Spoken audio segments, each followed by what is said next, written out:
Okay, I got to put out something I've been thinking about for a while here. Um, and I've mentioned this in other videos, at least partially. I've mentioned that, if you would have went to, let's say, Rome around the year of, let's say, 70 AD, just because I like that period, because that's when the great Jewish revolt happened. But that's neither here nor there. So if you went to the city of Rome on the year 70 AD, and you would have asked the people, like, let's say, done a survey of the people and their opinion as to whether Rome, what, if you would have went around Rome and asked the people what form of government Rome was, the majority of the people, I would say maybe all of the people, would have told you that Rome is a democracy. This is in 70 AD, at the time when Rome was solidly under the control of a military dictatorship. But the people at the time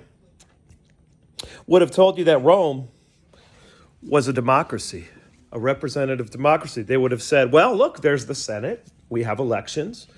And at the time, the Senate was still doing a good job pretending to be in control, you know?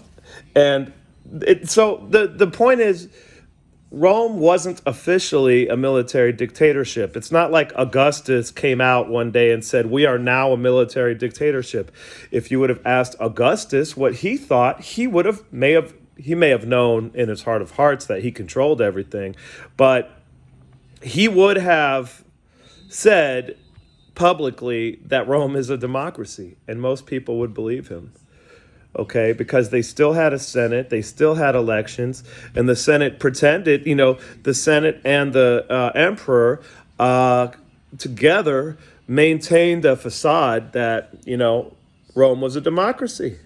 Likewise, if you would have went to Germany in 1935, let's say 2 years after Hitler took over, after the Nazi Party took over, and if you would have asked them, the average person, is Germany, what kind of government does Germany have? They would have said a parliamentary democracy, and they would have believed it. The average person would have still believed that Germany was a parliamentary democracy 2 years into Hitler's rule.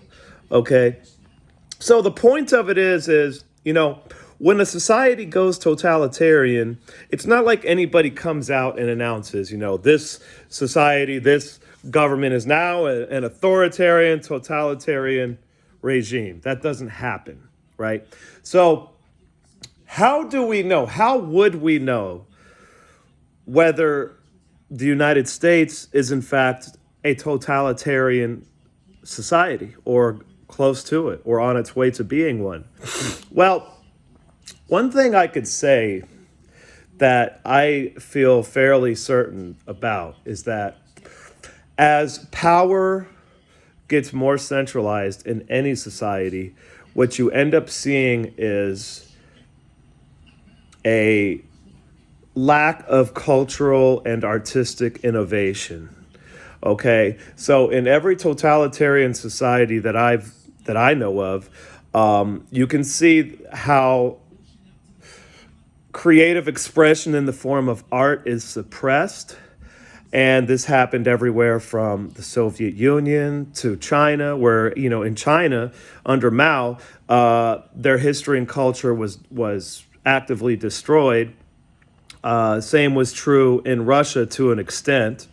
Solzhenitsyn, one of the greatest authors of that period in Russia, the Stalinist sort of deep USSR period, his books were censored. It was only because Khrushchev came out after Stalin and kind of lightened everything up for a few years. But then Brezhnev comes in and shuts everything down again. If you look at China, China hasn't created anything worth note since well before it became a totalitarian regime. If you look at what happened in Germany, Germany had perhaps the most important film industry developing prior to the Nazi takeover.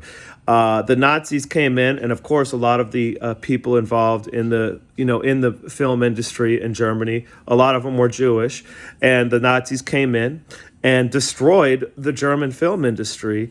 And what was left of the German film industry got pulled into doing propaganda. And a lot of those great filmmakers came to the United States, and that's where we can see a lot of contributions to our film industry happen, is from these refugees from Germany. Were it not for the Nazis, Hollywood, the center of the film industry wouldn't have been in Los Angeles. It may have had been in Berlin instead of Los Angeles.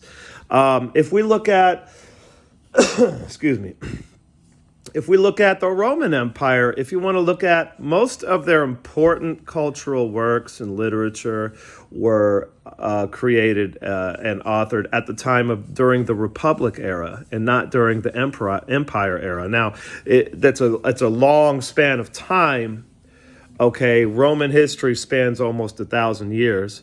So, there's going to be some exceptions to that. But if you look at the bulk of the artistic creativity in Rome and cultural development and evolution in the Roman Empire, in the Roman Rome, occurred during the Republic era. And then once you get to the Imperial era, you see that culture stops developing. They kind of maintain the same culture for the next few hundred years without really it evolving much. And you don't see as many great works of literature come out or art come, well, the art I'm not so familiar with, but definitely the literature you see, it kind of goes into a period of arrested development starting around the imperial era. So to me, there's no doubt in my mind that what happens in every totalitarian regime, under what happens in a society ruled by a totalitarian regime, is always cultural stagnation, a lack of innovation in the arts. I mean, the sciences can develop somewhat, but I would even argue that even science doesn't develop as well under a totalitarian regime, because the centralization of power is always going to naturally stifle innovation, okay? And we can see that in every totalitarian society. So, back to my original premise, the average Roman, during the imperial era, especially the early imperial era, let's say first century, the average Roman during the first century believed and was certain that Rome was a democracy, that their vote mattered, and that their senator, their representative, had power to look out for their constituents. When in fact, as we know now, Rome was a military dictatorship starting under Julius Caesar and going until the end of the empire. The average Roman wouldn't have thought that in the first century. Likewise, today, the average American, I don't think, understands the true nature of the government that they are subject to.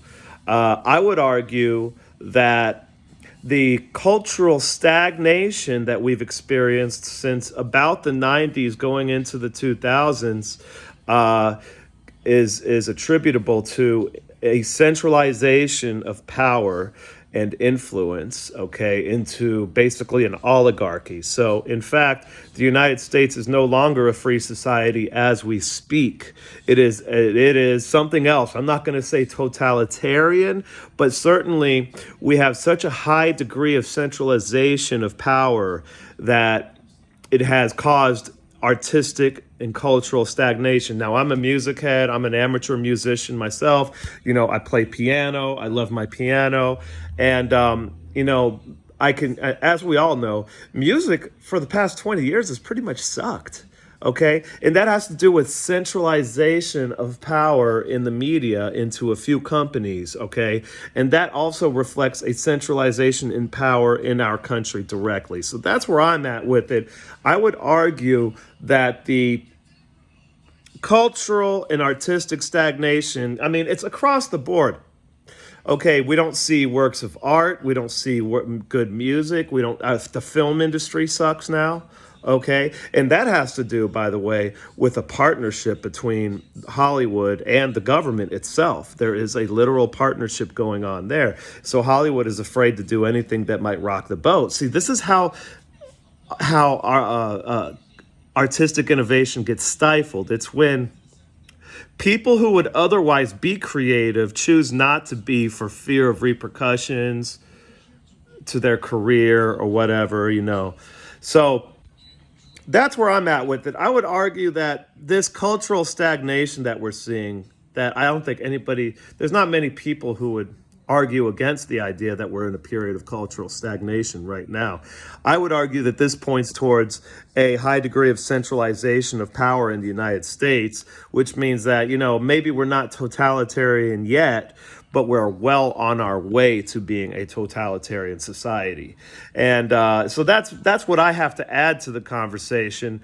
I would just say that another thing I really liked recently was the Piers Morgan Jordan Peterson interview, in which Jordan Peterson talks about how totalitarian societies are not like a top-down thing. It's more like a bottom-up thing, where each individual citizen has to be willing to submit in the first place and to lie on behalf of the regime. So that's something I would recommend seeing. Just look up Jordan Peterson, Piers Morgan. I think the interview came out a few weeks ago. It's fucking awesome. But that's what I would add to the conversation. In closing, is that this cultural stagnation points to a high degree of centralization of power, which means that we're well on our way to being a totalitarian sort of society, whether it turns out to be an oligarchy or under some sort of demagogue or whatever.